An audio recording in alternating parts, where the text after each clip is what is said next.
నది జలాలు మా పొలాల్లో పారుతుంటే నువ్వు ఎందుకంత విషం పెట్టుకొని ఈరోజు విషం జిమ్మాలని మా మీద పగబట్టి పనిచేస్తున్నావు అని నేను అడుగుతున్నా. వెనకటికి ఎవడో దొంగలకు సద్దులు మోసిందంట. ఇవాళ శ్రీనివాస్ గౌడ్ నిరంజన్ రెడ్డి ఆ దొంగకు సద్దులు మోసే పని చేస్తున్నారు. సిగ్గుండాలి వాళ్ళు ఇద్దరికి. ఇవాళ జిల్లాలో జరుగుతున్న అభివృద్ధిని 75 ఏళ్ల తర్వాత ఆనాడు మొట్టమొదటి హైదరాబాద్ రాష్ట్రానికి ముఖ్యమంత్రిగా పాలమూరు బిడ్డ బూరుగుల రామకృష్ణారావు అయ్యిండు. ఆనాడు స్వతంత్రం వచ్చినప్పుడు నిజాం రాజ్యం నుంచి విముక్తి కలిగినప్పుడు పాలమూరు బిడ్డ ముఖ్యమంత్రి అయితే మళ్ళీ 75 ఏళ్ల తర్వాత ఈ మట్టిలో పుట్టిన బిడ్డ ఈరోజు తెలంగాణ రాష్ట్రానికి ముఖ్యమంత్రి అయితే అభినందించాల్సింది పోయి ఆ దొంగకు సద్దులు మోస్తారా? సిగ్గుండాలి శ్రీనివాస్ గౌడ్, నిరంజన్ రెడ్డి. నీకు అన్నం తిన్నప్పుడు విశ్వాసం ఉండాలి. ఈ గడ్డ అన్నం పెట్టింది, ఈ ప్రాంత ప్రజలు మీకు అధికారం ఇచ్చారు. ఇవాళ ఓ 10 ఏళ్ళు పాలమూరు బిడ్డకు అవకాశం ఇస్తే పనులు జరగనప్పుడు మీరు ప్రశ్నిస్తే అర్థం ఉంది. 10 నెలలు కూడా కాలేదు, నువ్వు దిగిపో, నువ్వు దిగిపో, నువ్వు దిగిపో. ఏం పుట్టిందా వీళ్ళకు? ఏం అల్కగా అట్లా వచ్చినా, మా గాలి కొట్టుకొచ్చినా మనము? పాలమూరులో మీరు అందరు మా అక్కలందరూ ఆశీర్వదిస్తే కుర్చీలో కూర్చోలేదా? ఏం అడుక్కుంటూ వచ్చిందా? నీలాకగినా ఏమన్నా పోయి అడుక్కుంటే కాదు, నిలబడి బరి గీసి గీత గీసి కొట్లాడి ఈ కుర్చీలో వీళ్ళందరూ కూర్చున్నారు. ఎవ్వరికి కూడా ఊకే రాలే. శంకర్, ఈర్లపల్లి శంకర్ బట్టలు ఉతికే జాతి ఇవాళ ఎమ్మెల్యే వేదిక మీద కూర్చున్నాడు. చేపలు పట్టుకునే శ్రీహరి ఈరోజు మంత్రి అయ్యిండు.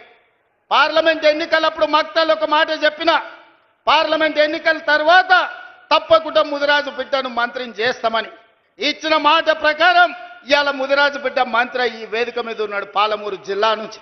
పాలమూరు అధికారం లేకపోతే ఇవాళ ఈ పాలమూరు బిడ్డ మొదటిసారి ఎమ్మెల్యే మంత్రి అవుతుండేనా? ఇవాళ మీరు ఆలోచన చేయండి. ఇవాళ ఈర్లపల్లి శంకర్ ఎమ్మెల్యే వేదిక మీద ఉంటుండేనా? మీరు ఒక్కసారి ఆలోచన చేయండి. ఇవాళ ఈ వేదిక మీద ఉన్న వాళ్ళు చాలామంది చదువుకున్న వాళ్ళు ఉన్నారు. వీళ్ళందరూ ఎమ్మెల్యేలు ఎట్లయినరు? ప్రజాపాలన కాంగ్రెస్ పార్టీ మీ ఆశీర్వాదంతో అయ్యిండ్రు. అందుకే ఇవాళ వాళ్ళు అంటున్నారు ఎవరికి ఏమి జరగలేదని. నేను చెప్పదలుచుకున్న 5 నిమిషాలు. ఇవాళ రైతులను తీసుకుందాం. రైతులకు 24 గంటల ఉచిత కరెంటు వస్తుందా లేదా సోదరులారా? మీరు చెప్పండి గుండెల మీద చేసుకొని. కాంగ్రెస్ వస్తే కరెంటు ఉండదన్నాడు కేసీఆర్. ఇవాళ వ్యవసాయ పొలాలల్లా ఇవాళ కరెంటు మేము ఇస్తున్నాం. 18 నెలల ఉచిత కరెంటు ఎవరు మొదలు పెట్టిండ్రా? ఆనాడు 2004 ఎల్పీ స్టేడియంలో రాజశేఖర్ రెడ్డి గారు మొట్టమొదటి సంతకం శిలాశాసనంగా సోనియా గాంధీ గారి సమక్షంలో ఆనాడు రైతులకు ఉచిత కరెంటు ఇస్తామని చెప్పి సంతకం పెట్టి 1300 కోట్ల రూపాయల బిల్లులు, అక్రమ కేసులు రైతుల మీద ఉంటే అన్నిటిని రద్దు చేసింది కాంగ్రెస్ పార్టీ కాదా? ఉచిత కరెంట్ అంటేనే కాంగ్రెస్ అంటేనే ఉచిత కరెంటు. ప్రజలకు ఇచ్చింది మేము, కొనసాగించింది మీరు. తాతకు దగ్గు నేర్పినట్టు కాంగ్రెస్ వాళ్ళకు ఉచిత కరెంటు గురించి చంద్రశేఖరరావు చెప్పనిక పోతాడు. ఇవాళ ఉచిత కరెంటు అమలు జరుగుతుంది కదా. ఆనాడు మీరు ఒరేసుకుంటే ఉరి అన్నారు. ఒరేసుకుంటే చివరి గింజ వరకు కొంటాం, చివరి గింజ వరకు గిట్టుబాటు ధర ఇవ్వడమే కాదు 500 రూపాయల బోనస్ ఇస్తామని ఇవాళ కృష్ణారావు గారు చెప్పినట్టు ఎకరకి 25 క్వింటాలు 30 క్వింటాలు వండిస్తే 500 లెక్క కట్టి దాదాపు 15,000 రూపాయల బోనస్ ఇవాళ రైతుల ఖాతాలో వేస్తున్నాం. ఈ దేశంలోనే ఒక్క సంవత్సరంలో 2,85,00,000 మెట్రిక్ టన్నులు ఇవాళ ఒట్లు పండించి దేశంలోనే నెంబర్ 1 వరి పండించడంలో తెలంగాణ ఉంటే 500 రూపాయల బోనస్ ఇచ్చి ఇవాళ మేము కొనుక్కుంటున్నాం.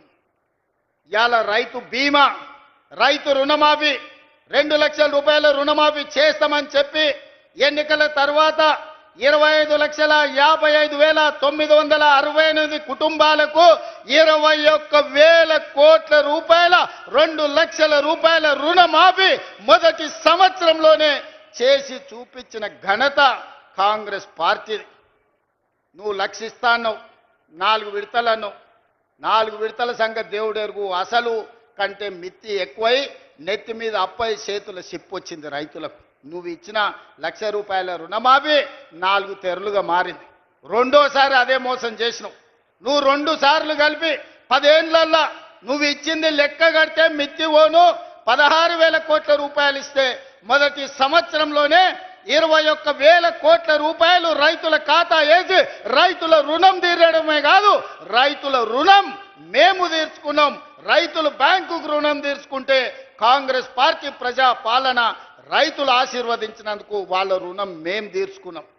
నిన్నగాక మొన్న లెక్కగట్టి 9 రోజుల్లో రైతు భరోసా పథకం కింద 9,000 కోట్ల రూపాయలు ఎతికి మరి ప్రతి ఒక్కరి ఖాతాల 9 రోజుల్లో 9,000 కోట్ల రూపాయలు ఈ రోజు రైతు భరోసా పథకం కింద రైతులకు ఇచ్చింది మేము కాదా? ఇవాళ పామాయిల్ వేస్తే ప్రోత్సహించింది మేము కాదా? ఇవాళ రైతులను ఆదుకుంటున్న ప్రభుత్వం మాది కాదా? ఇవాళ ఏ రైతు కష్టాలలో ఉన్నా ఆ రైతులను ఆదుకునే ప్రయత్నం మా ప్రభుత్వం చేస్తలేదా?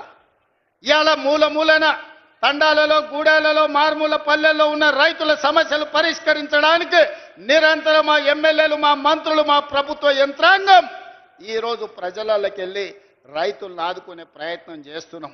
చంద్రశేఖరరావు ఫామ్ హౌస్లో పండుకొని నువ్వు వండించిన వడ్లు 4,200కు కావేరీ సీడ్స్ అమ్ముకోవడం కాదు, ఇవాళ 500 రూపాయల బోనస్ ఇచ్చి రైతులు పేదలు వండించిన వడ్లు నేను కొంటున్నా, కావాలంటే కల్లాలకు రా.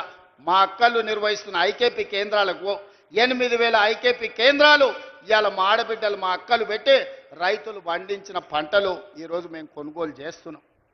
ఇవాళ తెలంగాణ రైతాంగం సంతోషంగా ఉండి ఉచిత కరెంటు వచ్చి ప్రాజెక్టులు ఒకటొకటిగా కొలిక్కి తెస్తూ వాళ్ళు పండించిన పంట కొంటూ రైతు రుణమాఫీ చేసి రైతు భరోసా వాళ్ళ ఖాతాలో